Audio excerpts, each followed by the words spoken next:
Dans cet épisode, on en rentre dans le concret du métier de Mallory, architecte diplômé d'État et coach en rénovation, en se mettant vraiment à ta place de particulier. Je lui pose toutes les questions qu'on se pose quand on prépare ses travaux. Par quoi commencer? Quelles erreurs peuvent coûter très cher? Comment choisir ses entreprises? Et comment construire un budget réaliste quand on fait de l'auto-rénovation?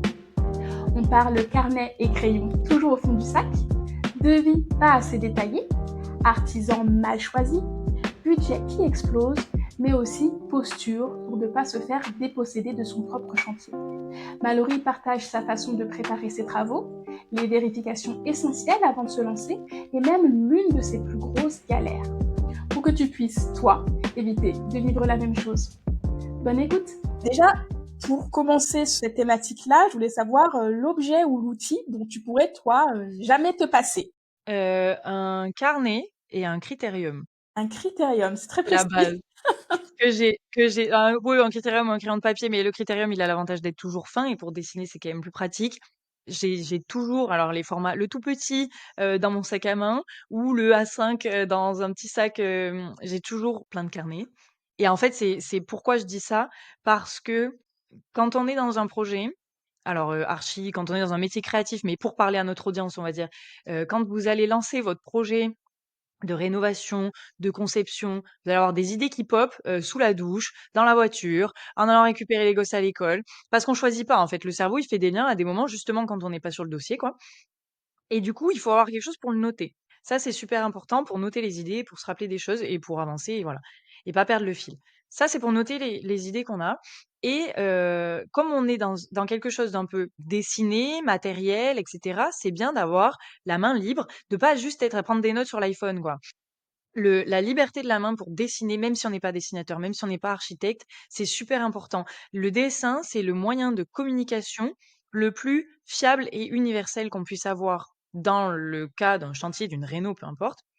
Mais quand on travaille l'espace en général, un dessin vaut mieux que 1000 mots, quoi. Donc il vaut mieux, faire un petit crowbar sur un bout de papier au fond d'un carnet que commencer à passer 3 coups de fil à l'entreprise, à son mec: «Tu es d'accord si on fait ci, si on fait» enfin vraiment voilà, ultra simple. Donc dessiner à la main, c'est super important. Faut se délier un peu le poignet au début, on n'ose pas trop, mais on n'est pas là pour faire du dessin d'art.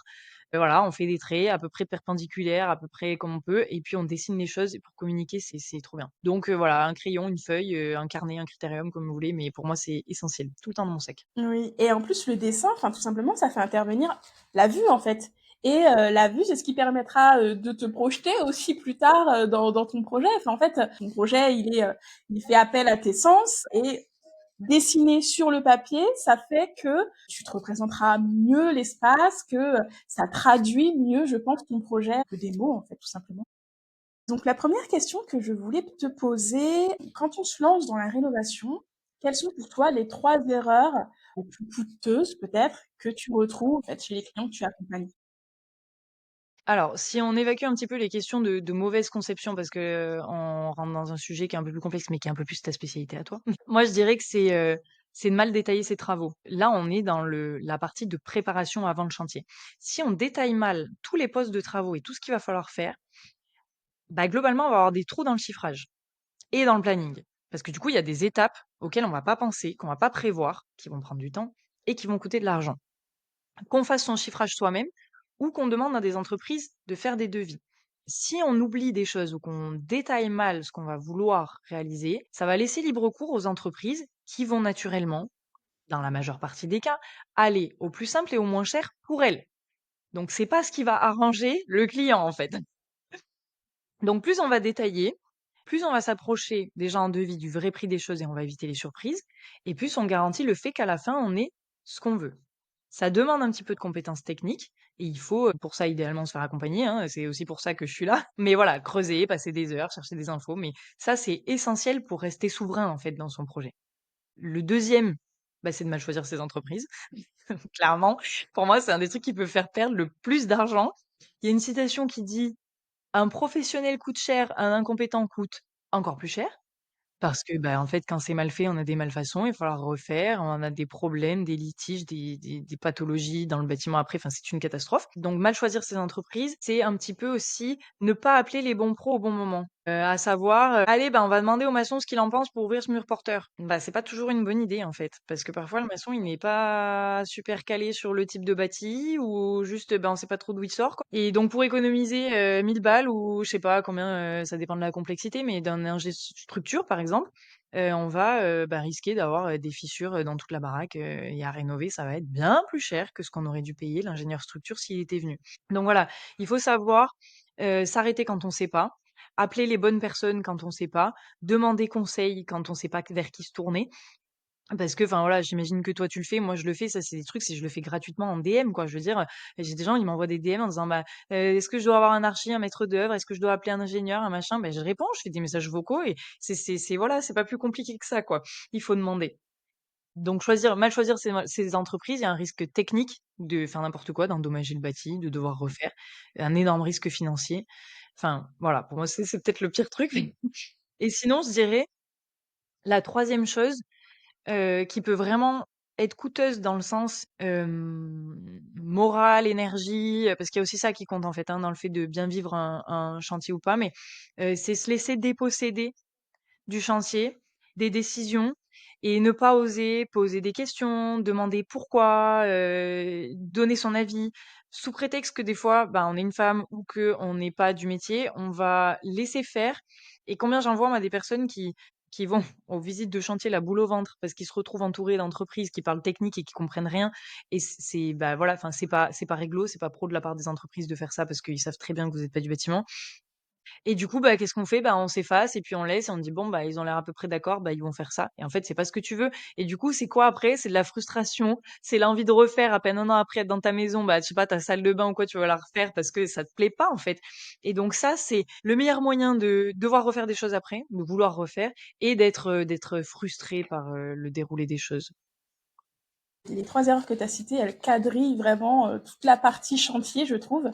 Et pour revenir sur la première erreur, en fait, j'ai un exemple très, très concret.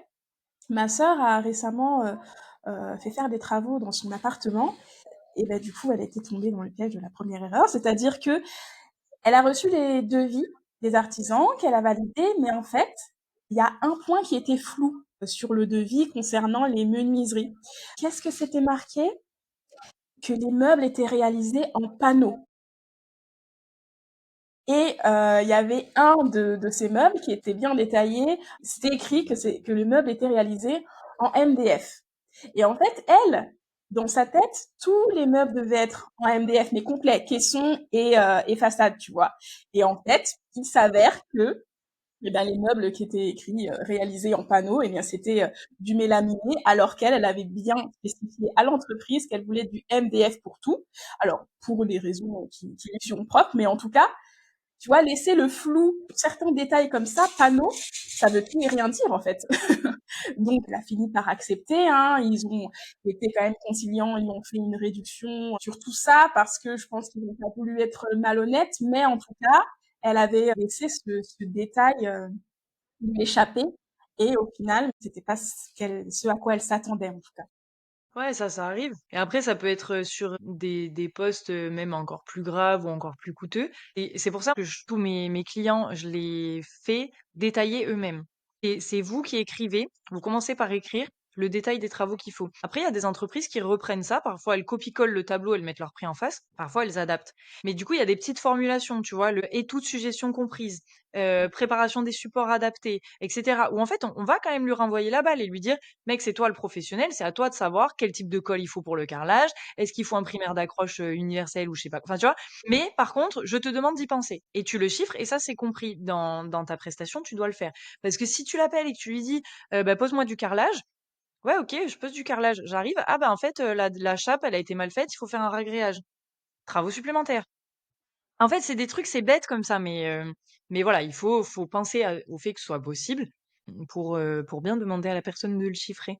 Et si nous, on fait les travaux nous-mêmes, c'est très vite des préparations ou des matériaux, des produits qui vont en fait coûter assez cher ou qui vont avoir des temps de séchage, qui vont prendre du temps, etc.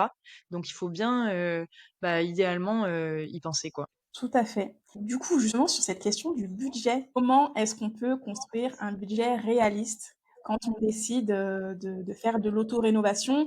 Est-ce que toi, tu as prix au mètre carré? Enfin, comment faire en fait pour savoir, avant du coup de se lancer dans les travaux, essayer d'estimer globalement le coût? C'est très compliqué, bon déjà de donner des idées de prix, comme ça parce que ça va dépendre de tout ce qu'on s'est dit avant, de tout ce qu'il faut faire avec. Pour répondre sur la question du budget, le travail sur le budget, il est évolutif. Il va pas se faire de la même façon quand on est au tout, tout début du projet, du type on visite une maison et on doit estimer les travaux à faire dedans, ou quand on est au moment de choisir les matériaux de finition pour vérifier que ça rentre dans le budget. Au début, on va être forcément beaucoup plus généraliste qu'à la fin. Donc au début, ce qu'on fait, enfin moi en tout cas ce que je vous conseille de faire, c'est de faire un ratio au mètre carré. Globalement, on évalue l'ampleur des travaux à faire et du coup, on va estimer par rapport au mètre carré habitable, quel budget on va mettre dedans. Par exemple, si je dois revenir sur l'exemple de la maison ancien squat plateau qu'on a visité la semaine dernière, l'agent immobilier, il me dit, moi j'estime qu'il faut mettre 150 000 € de travaux dedans. Il y a à peu près 100 mètres carrés habitables. Donc la division, elle est très simple à faire. Il estime 1500 € du mètre carré. Pour donner un ordre d'idée, il y a 4 murs, un toit qui est correct. Les murs, ils sont OK, sauf qu'il faut quand même refaire toute la façade, hein, parce qu'il y a un enduit ciment sur du mâche-fer, etc. Il n'y a pas d'isolation, il faut changer les fenêtres, il faut refaire tout le sol, isoler le sol, refaire une dalle, chape, etc. Et moi, je me rends compte, pendant la visite, que même le plancher intermédiaire entre les deux niveaux est pas en bon état et qu'il va sûrement falloir tout casser et le refaire. Donc, c'est pour ça que j'ai moyen la motive de me lancer dans un projet comme ça tout de suite. Mais voilà, il y a des travaux extérieurs, il y a des travaux, il y a absolument tout à refaire à l'intérieur. Il y a vraiment les 4 murs et le toit. Moi, je lui dis: «Mais 500 € du mètre carré, j'y crois pas, en fait». Parce que bien sûr que je vais faire une partie des travaux moi-même, donc ça va me revenir moins cher. Par contre, au moment d'estimer l'ampleur des travaux, on parle des travaux faits par une entreprise. Parce que moi, pendant que je fais mes travaux, je travaille pas, donc il faut que je me paye le jour où je revends. Bien sûr. Donc, il faut que la plus-value, elle soit pour moi et pas pour lui, en fait, clairement. Donc je lui dis: «Non, moi je pense qu'il faut au moins 1 800 voire 2 000 € du mètre carré». Donc ça aussi, ça joue sur le prix, potentiellement l'offre qu'on peut faire, hein, quand on achète quelque chose. Parce que 2 000 € du mètre carré et oui, c'est des prix qui sont beaucoup plus, crédibles quand on est sur de la réhab, ou de la rénovation lourde. Si on est juste sur du rafraîchissement, d'un appartement, par exemple, où on touche pas aux menuiseries, on va juste vraiment toucher aux surfaces. On peut s'en sortir autour de 500 € du mètre carré. Si on change toute la cuisine et qu'on refait une salle de bain, on va être plutôt vers 850 € du mètre carré avec des matériaux assez standards. Mais une fois de plus, là, c'est très compliqué parce que ça va dépendre assez finement des postes de dépenses qu'on prévoit, puis des matériaux de finition qu'on garde. Et en auto-rénovation, n'est-ce pas? On précise. Non, ça c'est plutôt fait par des entreprises parce qu'en autorénovation, on peut s'en sortir pour beaucoup, beaucoup moins cher, quoi. Nous, tu D'accord. vois, on a notre appart là, on a absolument tout fait nous-mêmes, et on s'est fait quand même assez plaisir sur certains matériaux, tu vois? Notamment notre parquet qui au total nous est revenu à genre 90 € du mètre carré, tu vois? Ce qui est, enfin, il y a vraiment moyen de trouver beaucoup moins cher, mais on en a eu pour 15 000 € pour 75 mètres carrés. OK. Ah oui. Tu vois, on est vraiment pas c'est quoi? Ça fait 200 € du mètre carré? Alors, j'ai pas envie de me lancer dans les calculs, de tête là tout de suite, mais c'est vraiment rien. Ouais, 75, c'est la moitié de 15, de 150, enfin, je sais pas. Faut recalculer. J'ai pas envie de dire une bêtise. Mais non, c'est vraiment pas beaucoup. Et on a refait toute l'électricité. On n'a pas changé les fenêtres, mais on a refait absolument tout, sol, mur, plafond, électricité, salle de bain, cuisine. Ah ouais. Donc, tu vois, les 15 000 €, c'est que de l'achat de matériel. D'accord. Donc non, c'est vraiment vraiment beaucoup moins cher. Moi, j'en ai pas parlé, mais ce qui fait aussi mon expérience et ma connaissance du domaine du chantier, c'est mes parents. Donc je disais, mon papa, il est tout corps d'état, seconde œuvre, mais il a aussi, refait plusieurs maisons. Ils ont auto-construit leur maison quand Mmh j'étais mh. jeune, une maison en bois et après ils ont rénové, parfois réhab lourde, leur dernière en date étant aussi un plateau. Le plateau, il fait 120 mètres carrés et pareil, ils ont tout refait sauf pour le coup les fenêtres et l'enduit extérieur était déjà fait et ils en ont eu pour, 50 000 € de matériel. Sachant qu'il y a une entreprise qui a fait l'isolation du sol et la dalle et une autre entreprise qui est venue installer une PAC à 12 000 €. Donc en fait, tu vois, en termes de matériaux, ça coûte vraiment pas grand-chose. Le placo, ça coûte 2 € du mètre carré quand tu l'achètes. Bah, quand tu dois le faire faire par une entreprise, tu énormément plus cher, mais parce qu'il y a plein d'autres trucs compris, c'est pas que de la marge, hein, pour lui. Donc c'est pour ça que c'est très difficile parce qu'en fait, en fonction de si tu fais toi-même, si tu achètes les matériaux, que tu les fournis à l'entreprise ou pas, enfin, tu vois, c'est voilà, c'est très variable les prix. Ouais, bien sûr. Et là, quand tu nous donnes ces prix-là en auto-rénovation, est-ce que tu comptes le prix de l'achat des outils? Pardon. Ouais, non. Tu vois, nous, on a quasiment pas acheté d'outillage pour notre appart Mmh. parce que, bah, j'ai mon père qui a tout, quasi. Ouais. En tout cas pour, faire du second œuvre, oui, même un peu de gros œuvre, il a absolument tout ce qu'il faut. Donc non, il y a pas d'achat d'outillage et ça c'est vraiment, à prendre en compte aussi. Après, il y a une possibilité de louer certains trucs, tu vois, pour pas forcément, dépenser beaucoup et puis avoir la charge de revendre après, même si la loc a un coût quand même, hein, mais voilà, ça c'est non, c'est purement achat de matériel, des matériaux, posés, quoi. Et du coup, ça, c'est vraiment la grosse partie au ratio au mètre carré au tout début. Et après, plus on avance dans la, définition du projet, plus on va pouvoir être précis sur les prix. Et du coup, la marge de sécurité qu'on va prendre, bah, elle va pouvoir réduire. Au début, il faut pas prendre moins de 15 quoi. Parce que sinon, on est sûr qu'on peut être dans le rouge. En fait, à la moindre surprise, quand on va casser un truc, on découvre un problème, bah, on est déjà dans le rouge. Une fois qu'on a fini les démols ou les curages, donc c'est-à-dire qu'on a enlevé tout ce qu'on devait enlever, qu'on sait sur quel support on se pose et que du coup on a conscience un petit peu couche par couche de tout ce qu'on va devoir mettre pour aller du support qu'on a actuellement à la finition qu'on a choisi de mettre, là on va pouvoir être beaucoup plus précis et du coup réduire un petit peu la marge de sécurité qu'il nous faut. Moi ce que je conseille par exemple comme ça, c'est de penser en termes de complexe plutôt que de penser en termes de juste finition. Je m'explique. La finition, c'est de dire: «Ah bah, je veux refaire, mon salon, je veux changer le sol. Et ben, je voudrais, tel parquet. Tel parquet, il coûte, je sais pas 50 € du mètre carré TTC. Bon bah, voilà, fois la surface, ça va me coûter tant». C'est complètement faux. Heu, enfin, en tout cas, il y a beaucoup de frais cachés là-dedans qui sont oubliés. Quand je dis penser en termes de complexe, c'est vraiment aller un petit peu dans l'épaisseur et voir toutes les couches qu'il va falloir. Et donc se dire: «OK, je veux mettre mon beau parquet sur un carrelage, qui est actuellement». Nous, on a fait ça chez nous, on a recouvert le carrelage qu'il y avait. Bah, le carrelage était tout tordu. Du coup, faut faire un ragréage. Le ragréage, avant de le mettre, faut mettre une sous-couche d'accroche. OK, ragréage. Après, mon parquet, il est posé comment? Il est collé. Donc la colle, ça a un coût aussi. C'est à peu près 8 € du mètre carré, la colle. Si c'est une pose flottante, on peut descendre à 4 € du mètre carré pour la sous-couche en mousse là qu'on met dessous. Donc c'est pas pareil. Et ça, il faut le savoir en fonction de la pose, du type de parquet qu'on veut. Si on a un chauffage au sol, par exemple, il faut mettre collé. Si on a un sol qui est un peu tout tordu et qui bouge sur du plancher bois, vaut mieux mettre de la pose flottante pour éviter que ça bouge dans tous les sens. Donc ça, en fait, il faut vraiment comprendre le bâtiment dans lequel on intervient, même si c'est un appart dans une construction des années 60 en béton qui bouge pas. Il faut le savoir pour faire les choix en conséquence et vraiment penser à toutes ces couches-là. Et là, après, on met les quantités en face et même si on chiffre pas le primaire d'accroche parce que bon, voilà, on n'y a pas pensé, là, on reste dans la marge, des, allez 7-10 qu'on s'est gardé, à ce stade-là, quoi. Et c'est comme ça qu'on a des prix les plus réalistes possibles. Et c'est comme ça qu'on décompose quand on est pro, c'est comme ça qu'on décompose nos prestations et c'est un petit peu cette, logique-là, en tout cas, sans penser absolument à tous les détails, ou avoir tout de suite des idées de prix qui se mettent en face, mais au moins penser à le décrire et après on va regarder sur internet: «Tiens, combien ça coûte?»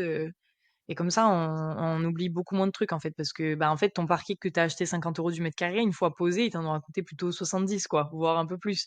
Et alors, pour un particulier qui n'a pas forcément tous les codes du chantier, quelle vérification essentielle tu lui conseillerais de faire avant de se lancer dans ces travaux? Je pense que ce qu'il faut, c'est aborder le chantier en ayant, une bonne connaissance de là où on intervient. Ce que je disais un petit peu plus tôt, il faut bien analyser l'existant, ce qu'on a, quoi, ce qu'on a sous la main et ce qu'on va vouloir transformer, recouvrir et cetera. Ça demande un petit peu de monter en compétences techniques, la plupart du temps.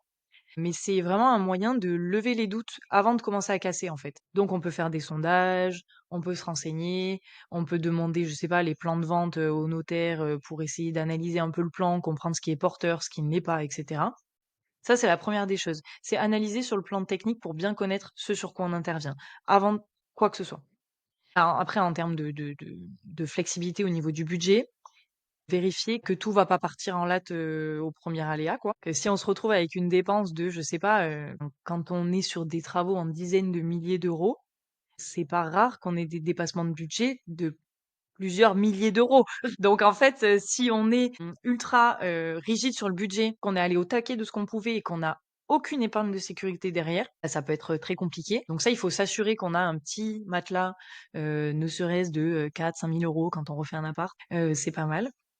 Et la dernière chose d'un point de vue organisation des travaux, avant que tout le monde commence à arriver, à ramener son matos, à tout casser, à travailler, vérifier que tout le monde est bien coordonné, que tous les intervenants sachent ce qu'ils ont à faire, que toutes les personnes même avec qui on porte le projet, si on porte en couple, si on a de l'aide, je sais pas, d'un papa, enfin des fois moi j'ai des clientes, elles autorénovent toutes seules, leur papa il va beaucoup les aider. Bah voilà, que chacun soit au courant de ce qu'il a à gérer, quelles sont ses responsabilités et quelles sont ses décisions à prendre. Qui doit prendre les décisions à propos de tel sujet? Qui doit prendre les décisions à propos du choix du carrelage de la douche, du choix de machin? Enfin, tu vois? Heu, moi, j'ai des clients, des fois, qui m'ont en tant qu'archi, qui m'ont complètement délégué, certains choix, qui m'ont fait confiance, qui m'ont dit: «Mallory, on te fait confiance, choisis le carrelage». Ça, c'est OK. Des autorénovateurs, il y en a pas qui font ça. Mais, mais voilà, pour moi, c'est le dernier point en termes d'organisation, c'est être bien au clair sur déjà qui intervient quand, avoir coordonné tout le monde, les dates qui correspondent, et cetera. Et surtout, qui est responsable de quoi, qui fait quoi. Et après, il n'empêche qu'il y aura des aléas et qu'il y aura des décisions à prendre. Mais déjà, si on est raccord sur qui on appelle à quel moment, quand on a un problème, bah, déjà, c'est mieux. Ouais, ok, je comprends. Et alors, pour clore un petit peu ce sujet de tout ce qui est auto-rénovation et tout ça, est-ce que tu pourrais me donner, toi, ta plus grosse galère sur un de tes chantiers? Tu vois, j'ai eu un chantier il y a un peu moins d'un an qui a été très compliqué. Je vais essayer de pas trop être longue sur ce sujet, mais je vais expliquer un petit peu parce que je pense que ça peut servir, aux personnes qui nous écoutent. C'était une, réhabilitation d'une maison, donc les clients, ils sont partis et heureusement parce qu'à la base, ils avaient prévu de vivre sur place, enfin dans une partie de la maison pendant qu'on refaisait l'autre. Donc heureusement, ils partent.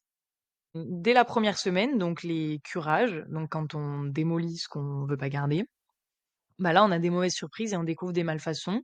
Donc voilà, il y avait, des conduits de cheminée qui ne nous servaient plus, qu'on a voulu enlever et qui se sont en fait affaissés parce qu'ils étaient pas correctement scellés dans les planchers intermédiaires. Donc il a fallu faire intervenir un couvreur pour déposer les cheminées en toiture, faire une déclaration préalable qui n'était pas prévue parce qu'on ne touchait pas à l'apparence, du bâtiment en plus. Donc voilà, ça a été long et coûteux du coup pour les clients. Et puis il y a eu d'autres malfaçons aussi parce que, il y avait donc des doublages isolés où il y avait pas de pare-vapeur, donc bah, la laine de verre qui était récente avait complètement pourri. Donc il a fallu refaire ça alors que c'était pas prévu. Au final, ça a pas coûté extrêmement cher aux clients, en tout cas la réisolation, mais par contre ça leur a causé du souci, quoi. Ça, c'était le début, c'était la première semaine. Déjà pour commencer.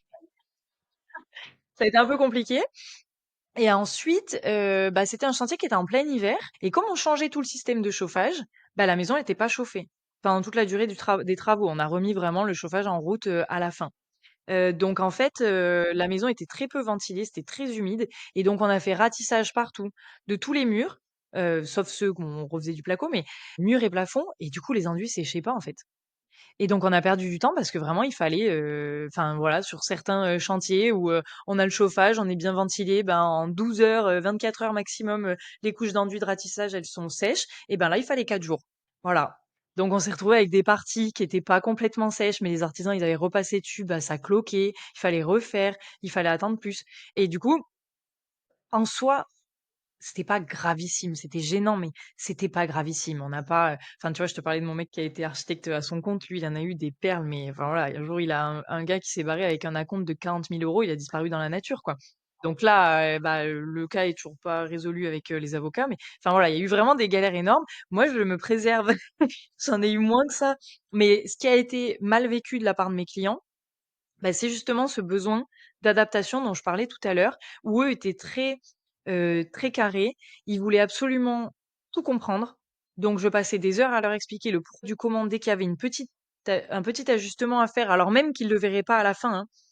Mais ils voulaient absolument savoir tout ce qu'il y a derrière, toutes les couches dont je parlais. À eux, ils voulaient tout savoir, tout comprendre. Pourquoi on change? Pourquoi c'est comme ça? Pourquoi on met ça? Et du coup, je passais des heures en réunion de chantier à essayer de trouver des solutions avec les artisans et des heures après à leur expliquer le pourquoi du compte rendu de chantier. Et eux l'ont très mal vécu parce qu'en fait, ils étaient complètement inconfortables dans cette situation d'adaptation, malgré le fait qu'ils m'aient délégué. Et moi, je leur disais, c'est OK, ça va, vous pouvez me faire confiance, on va s'en sortir. C'est un peu plus long que prévu, mais en termes de coût, la plus-value, elle a pas été si énorme par rapport aux galères qu'on a eues. Donc ça va aller, quoi. Et voilà et au final, on a eu, une grosse semaine de retard, sur la livraison, sur un chantier qui a duré, 11 semaines. Bon, bah, voilà, sachant que, voilà, il y a une partie du retard aussi qui a été liée à leur changement d'avis à eux, on a Mais décidé ça de faire un faux va, plafond à un endroit où une c'était pas semaine et prévu. Ah demie. oui, mais complètement, complètement. Mais non, mais par contre, j'ai fini la dernière semaine, j'allais monter les tiroirs de la cuisine, moi, pour les aider, tu vois? pour qu'on gagne du temps. Je me disais: «Allez, on gagne une journée si je viens, j'y vais», tu vois? Donc non, on a tout donné pour, et au final, bien sûr que ça va, mais eux, ils l'ont super mal vécu, tu vois? Donc c'est dommage, mais en fait, c'est voilà, même si tu fais appel à un archi pour tout déléguer, tu peux pas 100 déléguer, tu forcément impliqué, en fait. Mais c'est pour ça qu'il y a une part de mon coaching, en tout cas, qui concerne, l'état d'esprit et le mindset, comme on dit, tu vois? Mais en fait, c'est super important pour bien vivre les choses, de savoir que non, t'es pas au boulot avec des lignes, qui sont au centime près, avec, des dates qui sont à l'heure près. Ben, en fait, il y a des gens pour qui c'est ça leur quotidien parce qu'ils sont dans des secteurs qui le permettent. Le secteur de la construction ne permet pas une rigidité à l'euro au jour près, c'est pas possible. Exactement, ouais, et c'est ça que les gens ont parfois du mal à comprendre. En fait, les chantiers, ça a du retard, ça arrive, en fait, et il y a beaucoup de chantiers quand même qui se finissent dans les temps parce que justement on a mis ces marges-là exprès pour anticiper, des décalages, dans le planning. Mais il faut savoir que ça arrive et c'est pas, exceptionnel qu'un chantier dépasse 2 Non, plannings. tant que ça se compte en semaines, ou sur un chantier qui est censé durer un an et demi, si c'est 2 mois de retard, c'est pas grave. Le problème qu'il y a, c'est si on doit livrer une maison, on se dit: «Allez, le chantier, il y en a pour, 8-9 mois» et que ça dure un an et demi, parce qu'il y a eu un problème, qu'il y a une entreprise qui s'est barrée en cours de route, qu'on a, je sais pas, des problèmes de fondation qui se sont révélés, qu'on n'avait pas du tout diagnostiqués. Là, ça, c'est des vrais problèmes qui peuvent, pour le coup, complètement arrêter le chantier pendant des mois et ça, c'est vraiment grave. Mais moi, j'ai tendance à dire: «Tant que ça avance». Tant que les artisans, ils sont sur le chantier, tous les jours ou à peu près tous les jours, des fois ils ont, des petites contraintes à côté, mais voilà. Tant que ça avance et que les gars, ils répondent au téléphone, qu'ils sont là, ça va. C'est le jour où ils répondent plus au téléphone et qu'ils se pointent plus sur le chantier, là par contre, faut vraiment s'inquiéter. Tant que les choses avancent, en fait, il y a pas d'inquiétude à avoir, ça va se terminer, quoi. Après, il y a quand même des moyens d'éviter d'en arriver au fait qu'ils se barrent ou qu'ils répondent plus, mais c'est un peu plus complexe. Faut rentrer dans des domaines un peu plus carrés, contractuels et cetera, mais Oui, ça c'est tout un sujet aussi. voilà. Merci d'avoir suivi cette troisième partie avec Mallory.